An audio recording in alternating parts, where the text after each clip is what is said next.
What is the most traumatic thing that's ever happened to you? Wow.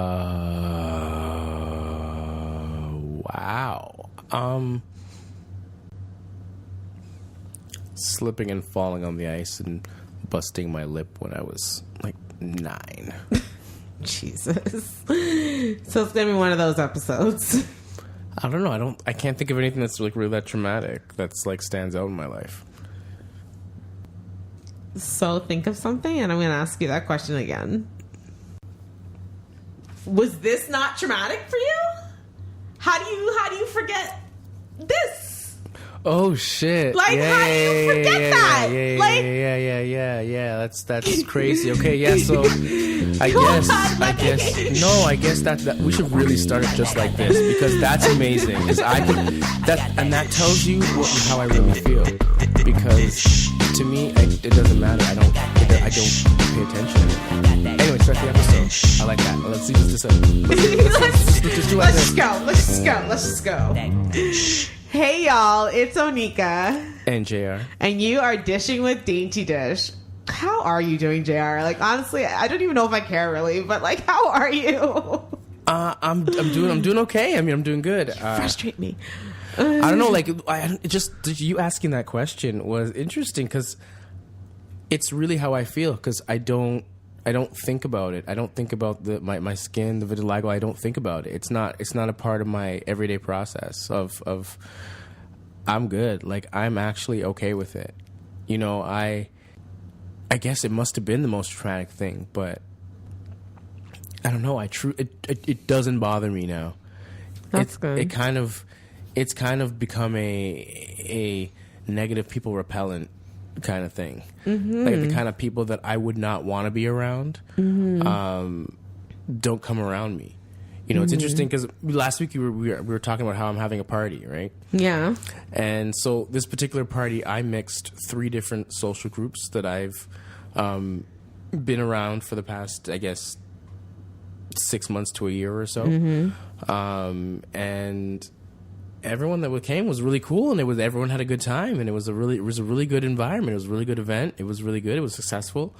I'm happy with what happened. I mean, and it was really good. So fun. I mean, yeah. So everyone was cool. Like it was a really good environment. So I just find that I just don't surround myself with negative people because I find that if my skin is a real problem for you, then you have a problem, not me. You're touching on so many things that we're going to talk about today. I don't know. Like I wake up. I wake up every day. I know what I look like. I know what I look like. It doesn't bother me, but I know what I look like. Like, so your reaction is your reaction, and I guess it always stems from the whole thing that I was married to someone that made fun of me when it was first happening. Mm-hmm. So that was the ultimate like test of like, okay, this is what the real world is going to be like. You're either going to have to deal with it or you're going to succumb to it. Exactly. And so with that, I guess that prepared me for everything. That was to come. So it's kind of sit back now and I'm like, all right. You're laughing. I got this. So yeah, that's how I'm doing. I that's guess how I'm doing all right. That was so inspirational. Anyway, so how are you doing? I'm doing well. Couple different things have happened over the course of the week. I did head out with a friend to the AGO and we viewed Micheline Thomas's artwork. It was really pretty amazing. There was a lot of Color Purple references, and I saw Eartha Kitt singing, and that was pretty cool. Like the real Eartha Kitt? Like she was on a these 3 screens. She's dead. I think. Yeah, I was gonna say like she's dead. I believe Eartha Kitt is dead. But it was a younger version of herself singing with 2 other accompaniments. So it was really cool. It was just a really cool like holographic image that they had on the screen. I saw more nipples than I thought I'd want to see in a lifetime, but the art was neat. The art was cool. So I had a really good time. Also, stop theft at work. So you did your job, and you want me to, pat you on your back for that? I didn't say pat me on the back. I pat myself on the back because most people would have let that woman steal that perfume, but I didn't let it happen. Yeah, because typically the work policy is don't stop someone from stealing because they might stab you. I don't know. I just felt like this rush of energy, and I was like, not today. Shoops. And I grabbed it back. Okay, you wanted to play the hero. See, more about selfishness. I wasn't being selfish. You wanted the recognition. I wasn't being. I just didn't want to lose, honestly, because that's a $78 perfume that I could sell that could go towards my sales that this woman's stealing. So, like, oh, that's a good way to look at it, I guess. Yeah, that's the only way I was looking at it, and I'm like, not today, ma'am. Mm-hmm. But she escaped. She ran off into the night. But on a more serious note, the other thing that happened this week was I helped a young woman kind of navigate the mental health system. She was having suicidal thoughts, and she wasn't doing too well. She came over to my place, and I kind of spoke with her, talked to her about my experiences and what I'd gone through, my attempt at suicide as well.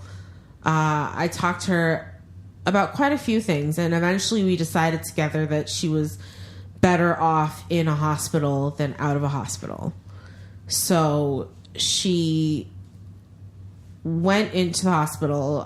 They released her 24 hours later, but she did seek help at a hospital closer to her home, and she spent several days there, and she's going to be seeing a social worker, which is a really positive outcome. But the whole experience kind of made me think of trauma and how, this specific young woman, her cousin recently had died of cancer, and she was going through her own life or death trauma. So I wanted to talk today about psychological trauma. Okay. Which, you good with that? Yeah, sure.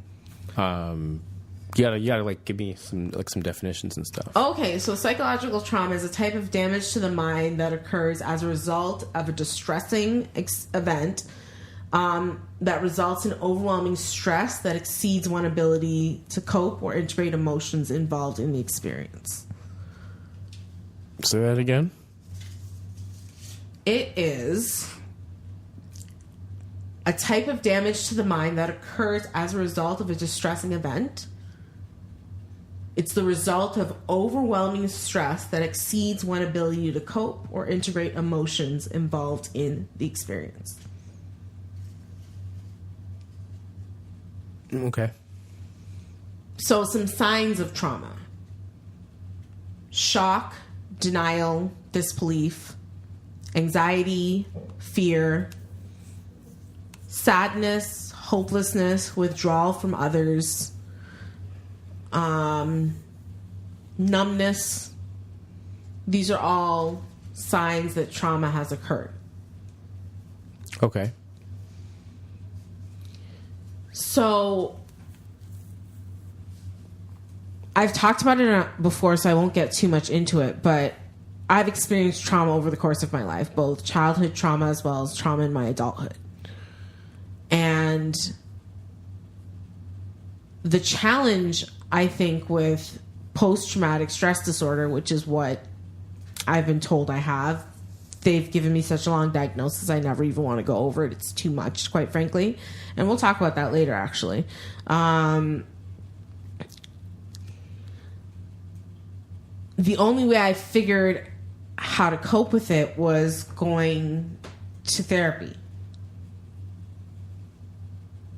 So I did my cognitive behavioral therapy, and I dealt with one of my traumas. But there's still so much more to deal with when it comes to trauma. It's an emotional shock to the system, essentially. That's okay. I'm happy you went there, because in your definition you said it had to do with the mind and not the brain. Mm-hmm. So I was going, okay, this is emotional then. This is brought on by human interaction, self-infliction. Self-infliction, is that a word? Yes, I think so. Okay. Human interactions. So it's a human thing. It's an emotional thing. Trauma. It's not it's not a chemical thing. It's not a. I'm just going based off the definition that you provided. The definition you provided said it's something of the mind, not something of the brain. No, right? It isn't something of the brain. So the brain, if you say the brain, you're going chemical. You have no control over it. You say mind, it's emotional, and through therapy, as you could say, you can deal with it. Is that fair? At a very just basic level, like just for me to understand it. Just I don't know. Remember last week, you called me out on this just earlier before we started. Your mental health versus mental health? Yeah, when I said it in quotations, because you kind of you kind of dissected it a bit more. I did, because I think what I would think that you would have meant was mental health versus mental illness. Like, mental health is...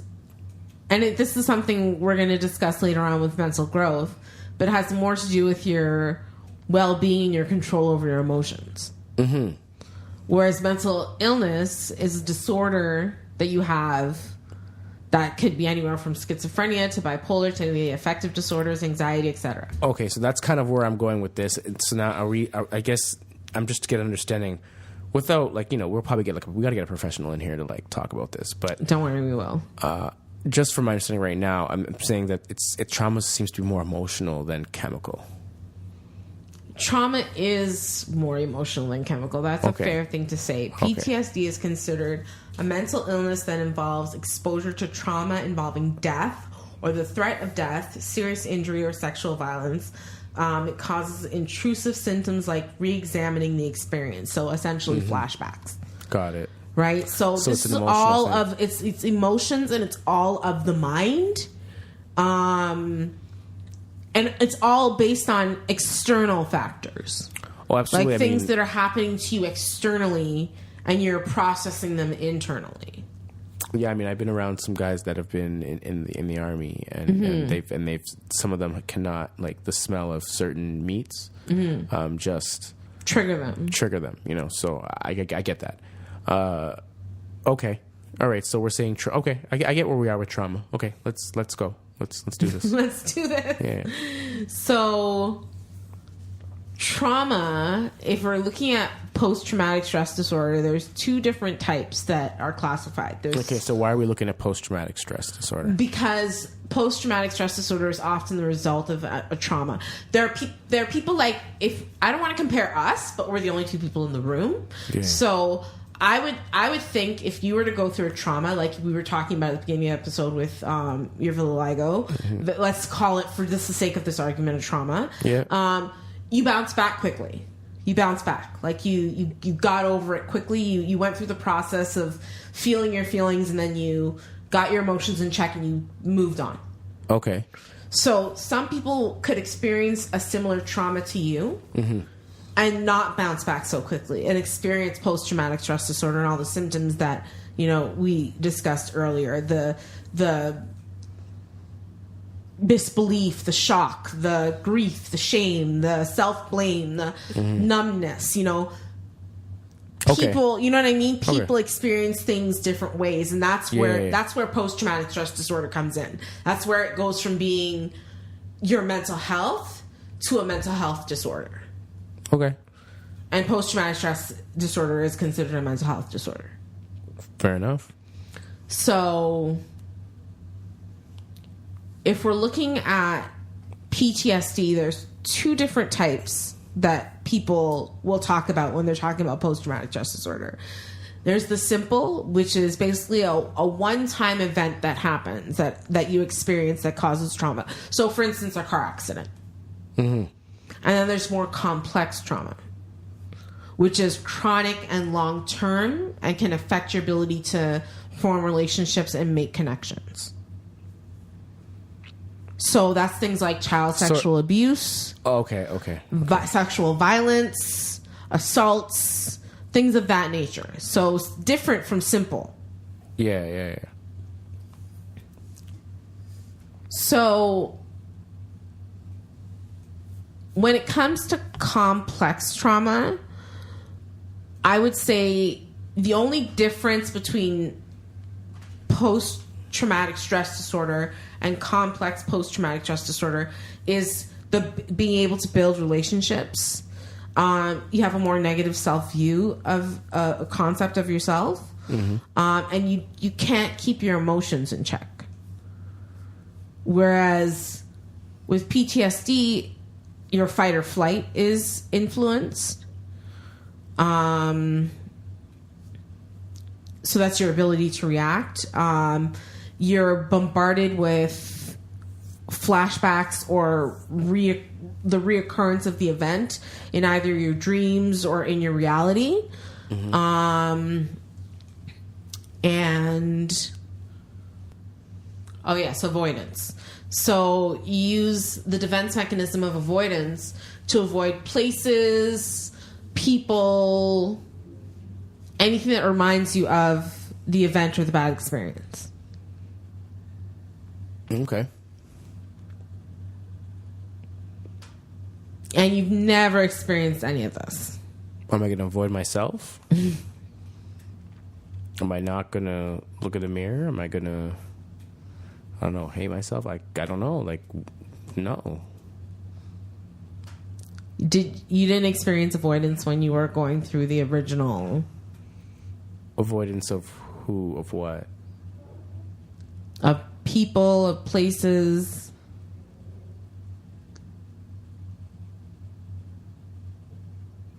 I did wear makeup at work for a while. Like, that's one thing. But, I mean, once that stopped, like, I went from wearing makeup to then going to the biggest festival in the city without any on. Like, I went from one extreme to the other. Got it out the way. So, I don't know. That's interesting. Like, I went to the CNE. Like, that's like interesting. I went from one extreme to the other. I just got it out the way. Like, let's just get it out the way. Just get it out the way. Let's get it deal out with the it. way. Let's That's get it your out the way. Deal with solution. it. Yeah, just get it out the way. Let's get the stairs out of the way. Let's see how people react. Let's deal with it, and then I'll keep it moving. That's it. Like, I avoided for a while. I avoided for a really very, very, very long time. Because of the assaults, I avoided black men, for instance. Other than the Spanish guy, the most of the men that were involved in my assaults were big black Jamaican men. So I was very fearful. Let's just say that those are the type of men that you were attracted to, and that you put yourself around. And they were also the men that I feared. And you men that you feared. They were also I avoided them at all costs. But I just don't want you to put out there and submit the stigma that all big black men are. No, that's not. Honestly, that's not what I'm trying to do. I'm just making sure that is not the clear, narrative. because you know what, it's just there could be other people that do things that from other demographics, and I just don't want to put out one narrative. That's it. I understand what you're saying, but I'm not putting out one narrative. I'm putting out my narrative. Absolutely. And my narrative, based on what I experienced, was this specific type of man was a threat to me. Not any other type of man. This one specific type of man was a threat to me. So I avoided that one specific type of man as much as I physically and emotionally and spiritually and possibly could. I made sure I stayed away. But that translated into men in general. You know, that kind of trickled over to just men altogether. So now I'm avoiding half of the population of the world, and I'm not growing. I'm not advancing. I'm stuck in the same place that I'm in, and I'm not moving. And I had to do something about it. So I sought help. And through counseling, through the process of cognitive behavioral therapy, I was able to, I don't want to use the word get over, but definitely move on. Where things that used to trouble me or frighten me or scare me just don't anymore. Okay. I can't say I've gotten over all of my trauma. I actually talked to my therapist today because it was Mental Health Day, about making a plan to talk about and do more cognitive behavioral therapy around the trauma that I've experienced in my life. Because I think I have been avoiding it, and it's affecting. On a day-to-day, I don't think I notice it, but overall, I think it affects my life. And I have to somehow find a way to move on from that. Gotcha. So here's what I think that helped me the most when it came to getting over some of my PTSD issues. Family support. Yeah. And positive friendships. I still have a few of those in my life. Yeah, you do? I do have a few in my life. That wasn't a jab. That was that was not a jab, trust me. I'm starting to be more active, which is good. I'm trying to take care of myself. I don't always do the best job, but I never stop trying. I stay hopeful that in time things will get better. I don't often use support groups. I have more support people, but support groups is an option where you could talk about your experience.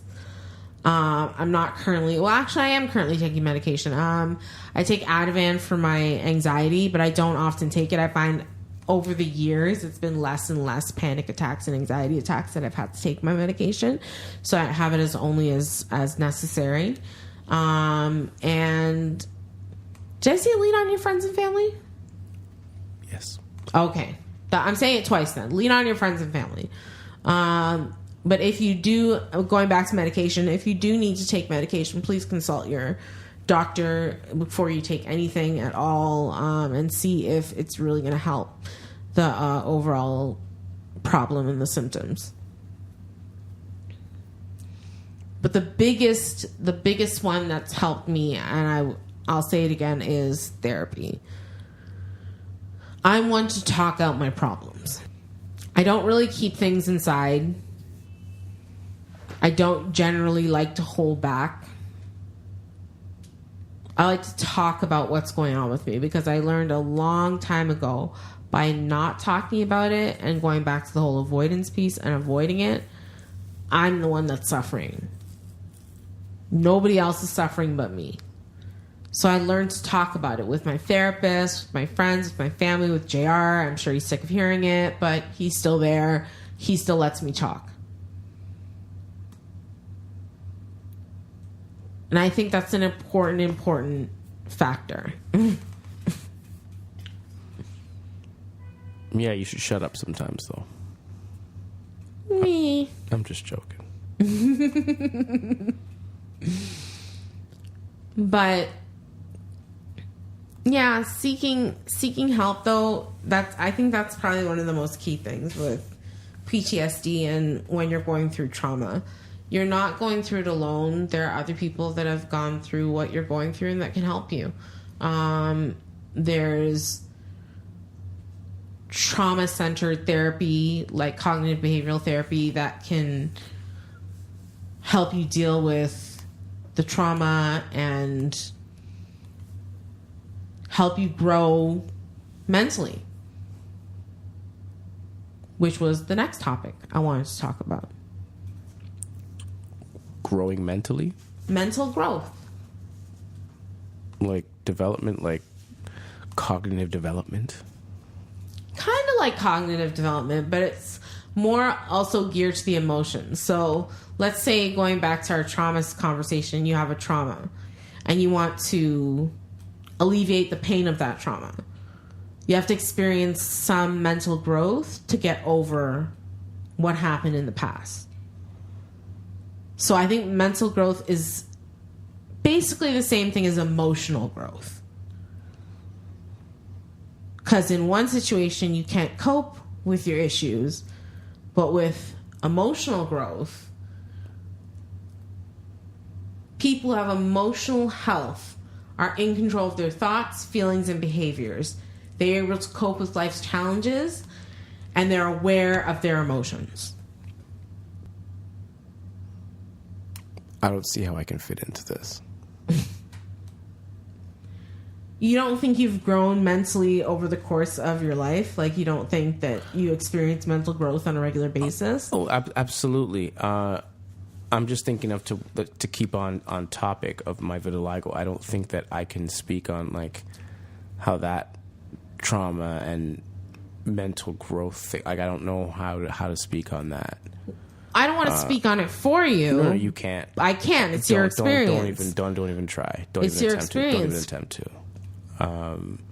The reason I can't speak on it is because you're from a post-traumatic definition. It means post-trauma, right? Mm-hmm.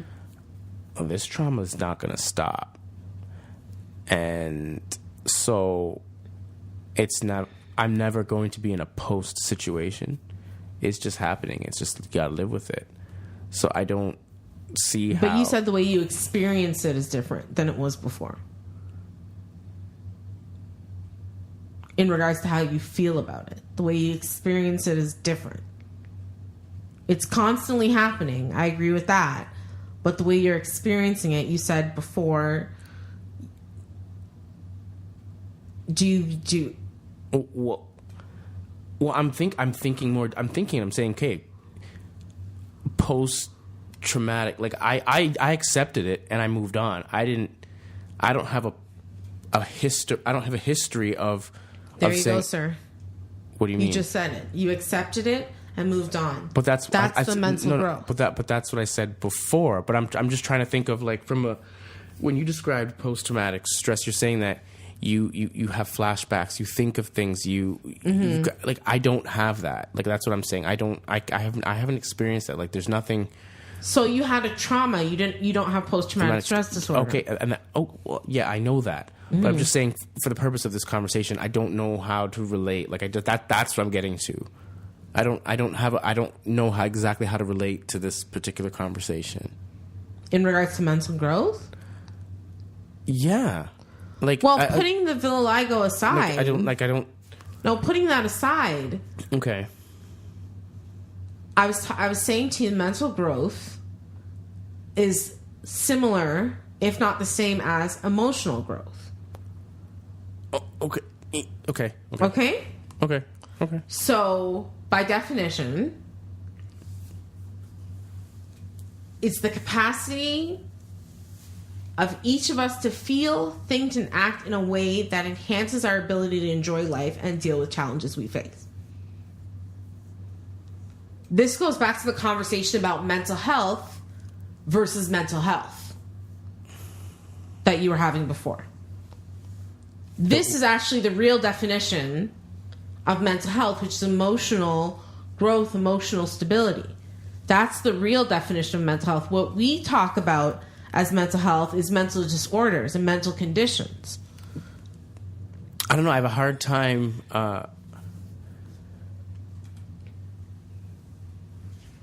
really understanding emotions then. You don't have emotions? You don't feel happy? You don't feel sad? You don't feel angry? It's having control over those emotions. Okay, so then maybe because I have control over my emotions then, I have a hard time understanding how you don't have control over your emotions. I think you've hit the nail on the head. You've hit the nail right there on the head. You have mental health. You can cope with everyday stressors and situations. You're in control of your thoughts, your feelings, and your behaviors. I do not have that. And I have a hard time understanding how you don't have that.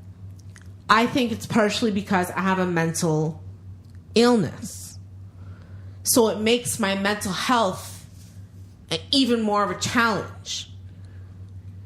Those without a mental illness, because my mental illness, as we know, is bipolar. Mm-hmm. I also suffer from depression, as well as anxiety, et cetera, whatever. But let's focus on the bipolar. I have a mental illness. So that makes my ability to have success in my mental health diminished.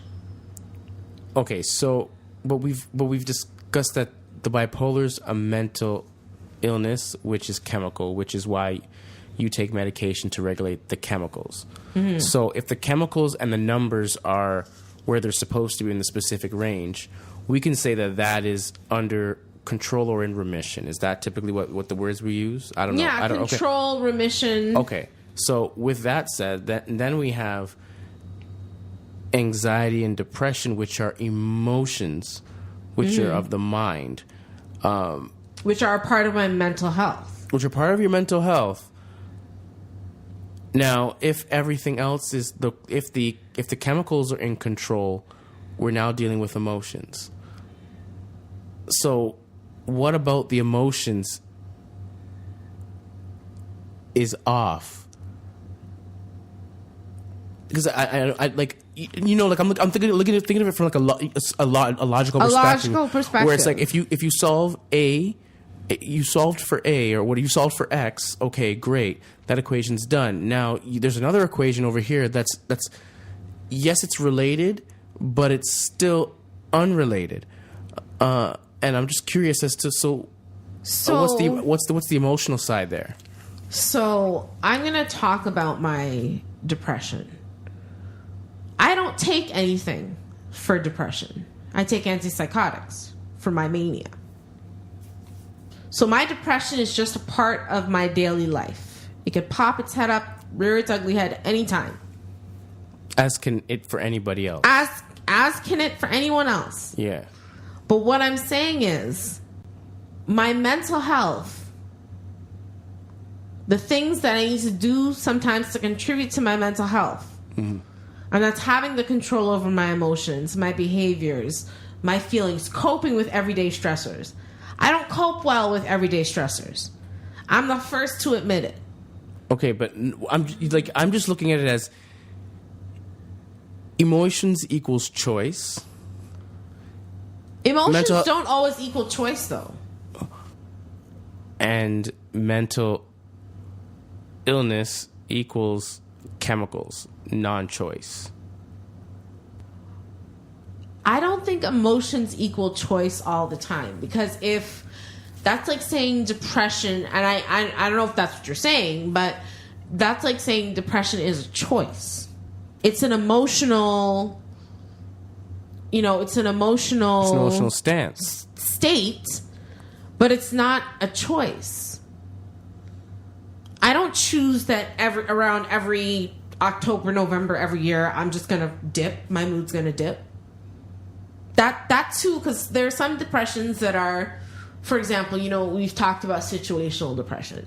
That's based on the situation you put yourself in. Then there's things like chronic depression. Then there's things like seasonal affective disorder. There's different types of depression. I understand the one you're talking about, which is the situational. Oh, no, I'm not talking about any specific one. If you're talking about situational, I'm just out here, someone trying to piece together, because I have very little understanding of this. So I'm trying to piece together. I'm just saying that, okay, we've discussed that mental illness is chemical, and that's got to be regulated through medication.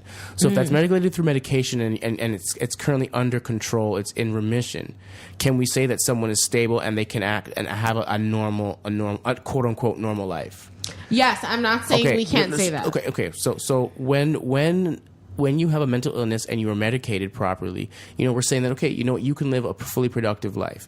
Now there are other things that are can be part of your mental health that are like we're saying are like depression and anxiety, and I'm trying to understand depression and anxiety. Those things are now I'm getting a bit of knowledge saying that they're based off of they're emotional. They're not based off emotions, but they're emotional. They're emotional stressors. Okay. Now, we also know that some people get over things faster than others, and yes. I know I get over things faster than others because I had it, as my former therapist would say, I had a great childhood, and that's my baseline. So when I have something bad happens, I bump back to my baseline childhood. Eventually, I'll get back to my baseline, which is a happy person. I'm a joyful person, right? That's my baseline. So I'm not a naturally angry person. So I get that. So where I'm having the confusion is that it is all anxiety and depression are emotional based off of our life experiences. Then I guess, and I'm this is me curious. This is me asking questions. This is not me putting out an opinion. I don't want to say that. Not necessarily.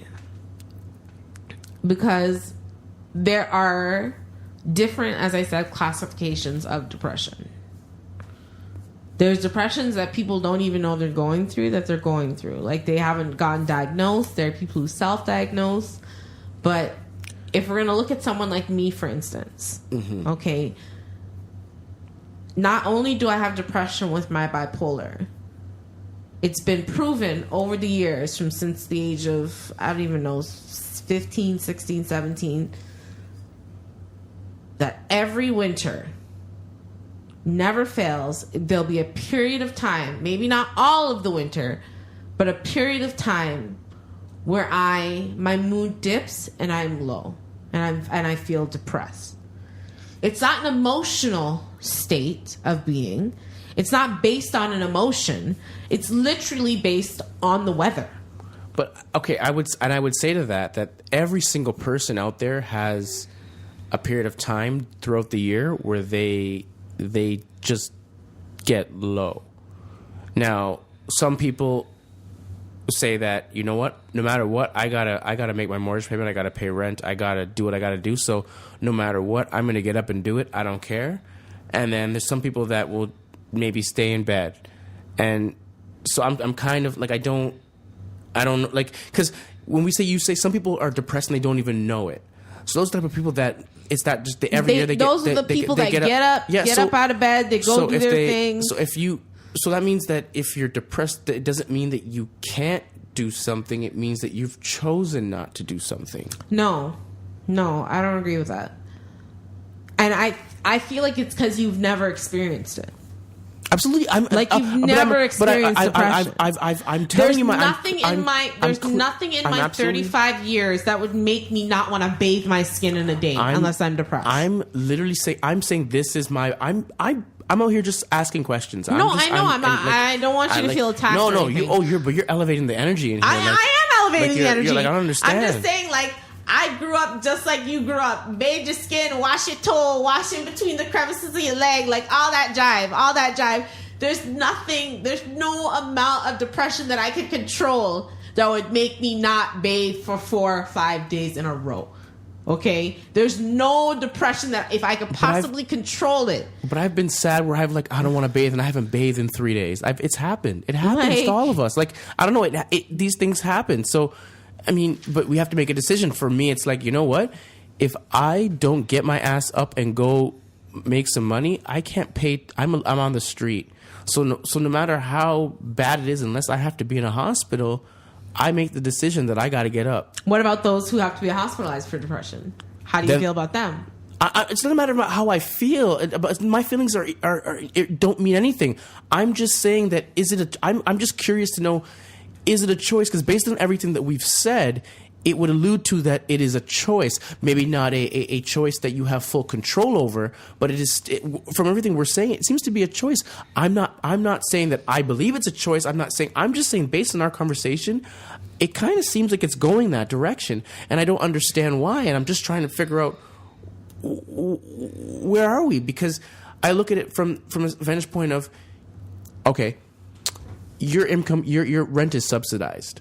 Mm-hmm. Right? So if you don't get up and go to work, you still have a roof over your head. You might not have food in your fridge, but you have a roof over your head. Okay?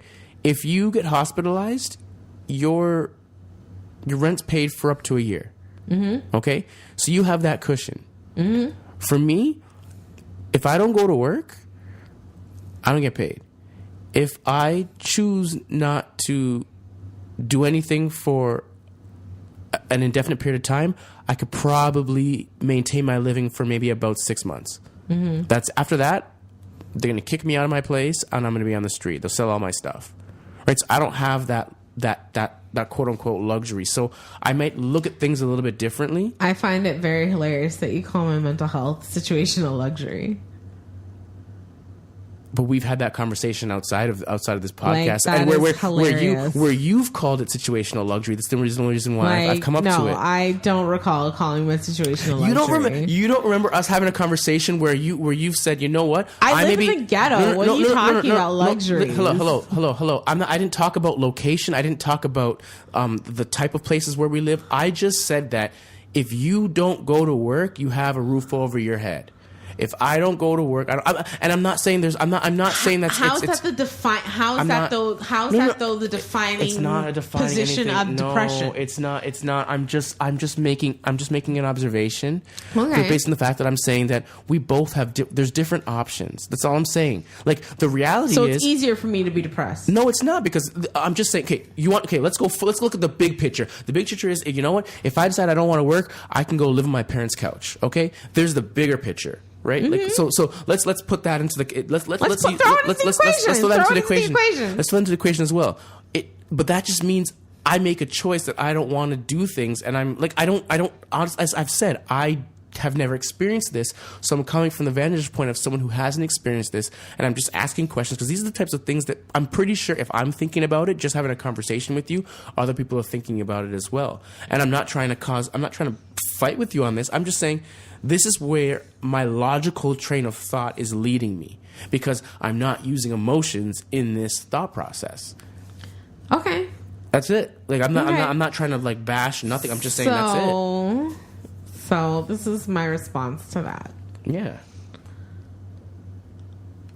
As I said earlier, there are many different forms of depression. Depression could be one of those things, because people use the word so often, it's a slippery slope.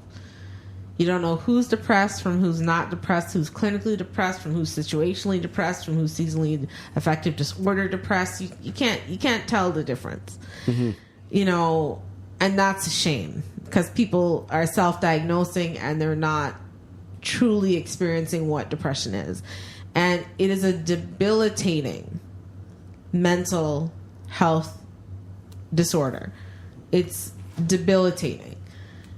You need help, you know, when you're depressed. It's not a matter of, because I've been depressed and I've spent months in bed, months.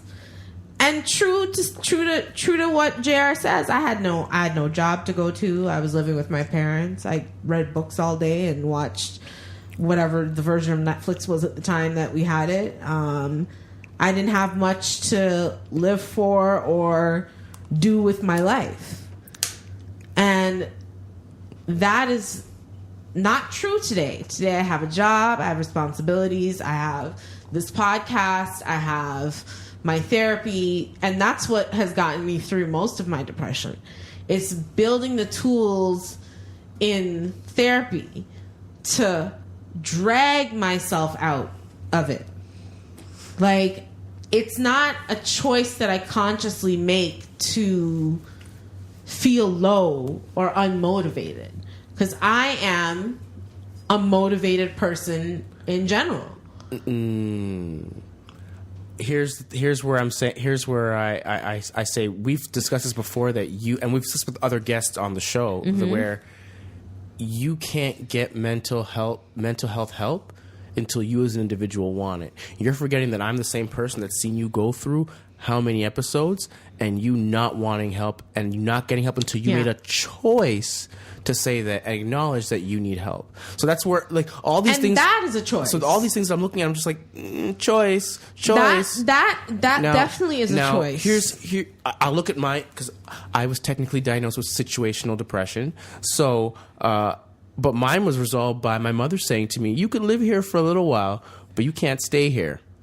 So when I moved in with them, I knew that I had to get out of there. And everything I did was, even though I felt like I didn't want to get up, I didn't want to do anything, I didn't want to get a job, I didn't want to do any of that stuff, I just wanted to sit and sit in my sorrows and not do anything. There was a deadline that I had to meet. And, you know, that was kind of my kicker, where I said, okay, I got to do this. So it was a choice I had to make. I mean, I don't know. I constantly see choices. It's weird. Like, I don't know. You're like, it's so everywhere. I see choices everywhere. No, I can't discount depression as a chronic illness and not a choice. I can't say that it's a choice. It's never been. Oh no, I'm not. Here's the thing. I'm not asking you to agree with me. That's not what this is about. No, this I don't think you'll never get me to agree with you. And I'm actually saying something that I agree with necessarily. I'm just saying this is what you're hearing the word choice a lot. I'm just hearing a lot of I'm hearing a lot of choices, and I'm just getting confused as to there's a lot of choices here. Well, I don't know. I just think that the best way to get over a depression, if therapy's not working, if support groups aren't working, is trying to grow yourself mentally. So asking yourself a few key questions that I'm going to ask you right now. Okay. So for your emotional well-being, what do you do to enhance your quality of life?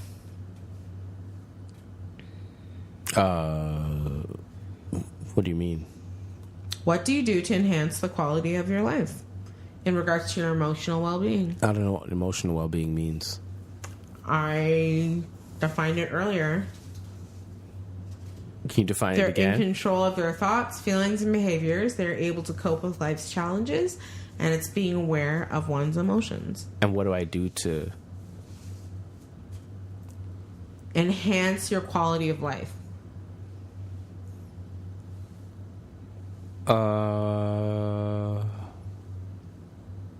That's a tough question. I know. I was thinking about it myself. What do I do to enhance? I just do stuff that makes me happy. That's it. I do stuff that makes me happy. I surround myself with positive people, and that's it. How do you manage stress and cope with difficult emotions? This is something I want to know about you. How do I what? Manage stress and cope with difficult emotions. I create a space where I live that is for me, that doesn't include anybody else. So I can, decompress when I want to, have my energy set to whatever level I want. And then daily yoga as per, like right now we're almost at yoga time because I didn't go this morning. Oh. Yeah. So yeah, just daily yoga and, just, yeah. And how do you find pleasure in life? How do I find pleasure in life? I'm driven by my goals and my purpose, and I follow it, and I'm not going to let anyone or anything get in the way. That's a good answer. Yeah. I would say something similar, but then you'd say I'm stealing your answer. Yeah, that's what you do out here in these streets. Whatever. Do you notice when you feel good versus feeling bad? Do you ever feel bad about anything? That's a good question. Do I ever feel bad? Do you ever feel bad about anything? Actually, recently I felt bad that I ruined our little cousin's dress. I found out I did that.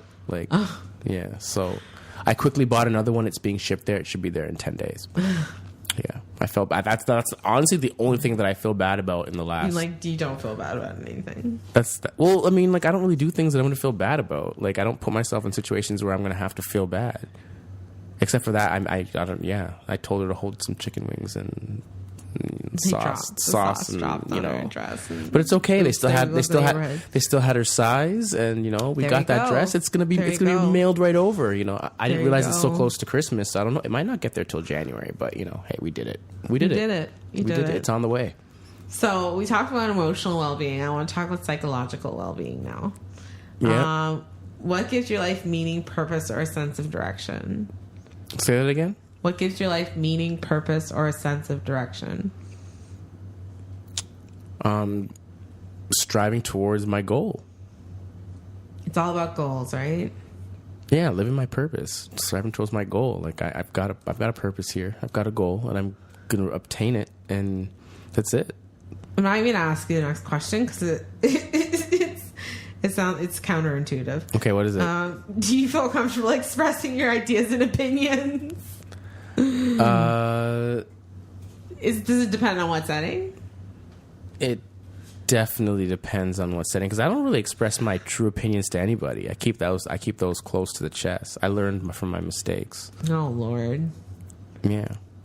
What part of yourself do you like and value the most? Oh, so opinions don't really mean anything. Like, they're opinions. They're worthless. That's what I learned a long time ago. So it doesn't. It's only fun when like you're comparing opinions for the sake of just ideas are worth something, but opinions aren't worth. Yeah, anything. you don't want to share your ideas too early before you can patent them. Anyway, what's the next one? What part of yourself do you most like and value?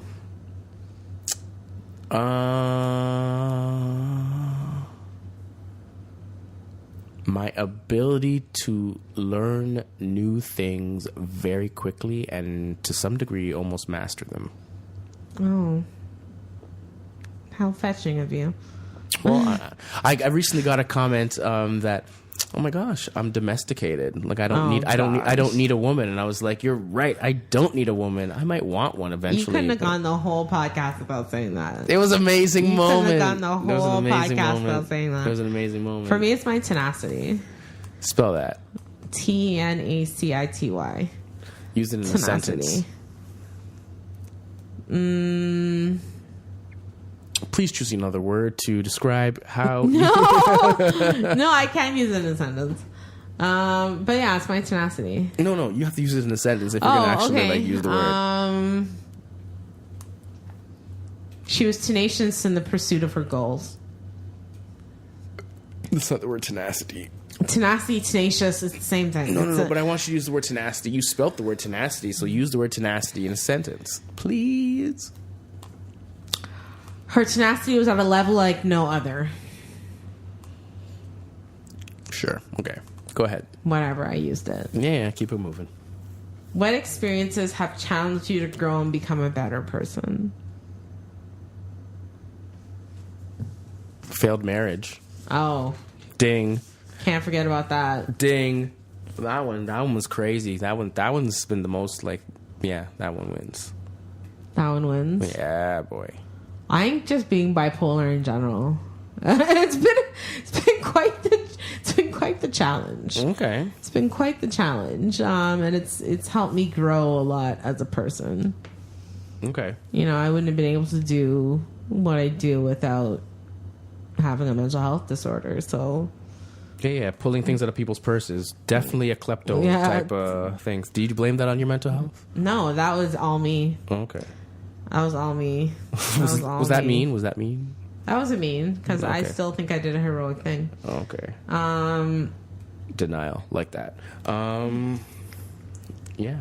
So when it comes to your emotional and your psychological well-being, there's some things that you could rely on to grow both of those. So your family support,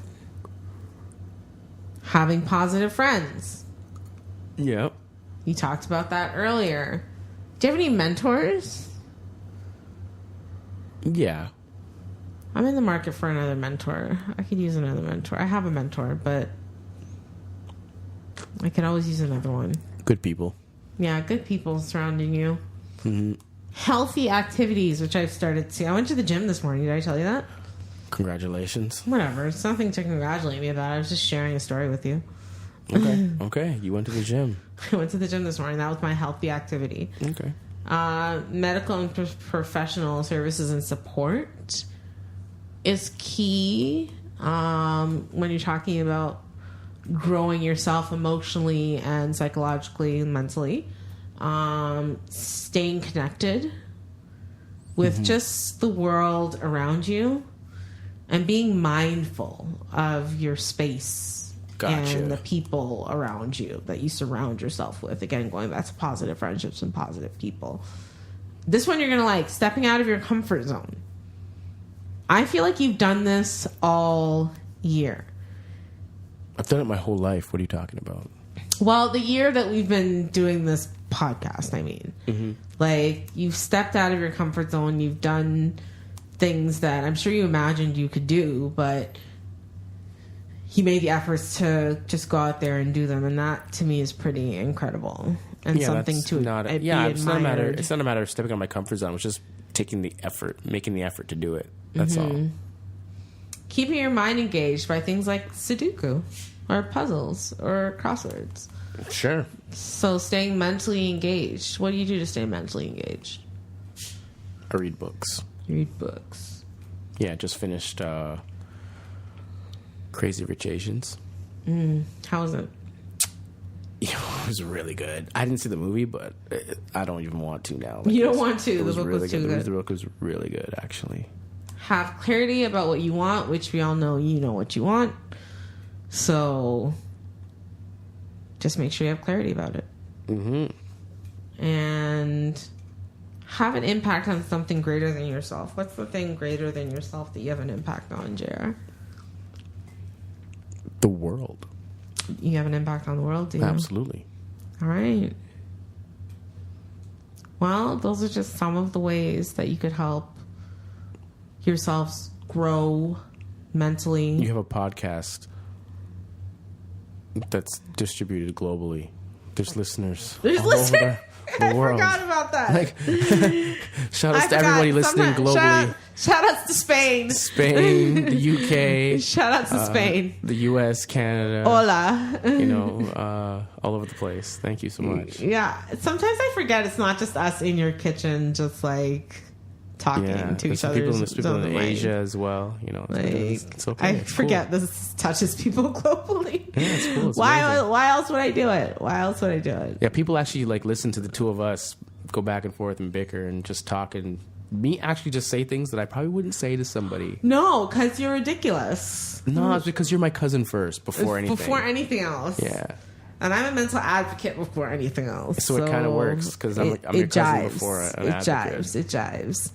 But I think that's been the dish of the day, actually. Well, okay. Yeah. Cool. If you guys want to share some of your stories of trauma, if there's anything that I can do or JR can do to, I don't know, make you feel better or help you through your journey, or if you want to talk about some of the ways you help yourself grow emotionally and psychologically, how you grow yourself mentally, please do write to us. JR, tell them where they can reach us.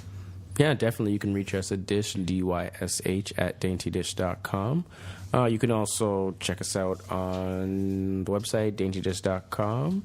You can also see Onika and what else she's up to, writing her opinions, which don't really matter, on onikadainty.com. You can also check out her Twitter at onikadainty and the Best of Onika on Instagram. You can check me out on Instagram also, Best of JR. Excuse me. If you are listening to us on Apple Podcasts, give us a 5. You deserve a 5. I truly appreciate it. We thank you for the feedback. If you're listening to us on YouTube, you could subscribe, give us a like, some comments there. They're cool. We read them. Onika definitely does read them and respond. Absolutely. Yeah, definitely. If you want to just reach out and kind of help me understand depression a bit more, that'd be pretty cool. That would be awesome because I'm not getting through to him. So it's not that you're not getting through to me. It's just that because of our relationship, it's hard to listen to me. It's kind of hard to listen to you because I've seen it on both sides. I've seen it from another's perspective. But that's it for me. Thank you so much for listening. We truly appreciate you. We're gonna keep doing this because we appreciate you and we hope that we are touching lives. Touching lives. Touching lives, changing lives. Anyways, as I said, that has been the dish of the day. I hope you guys have yourselves a very, very, very happy hump day.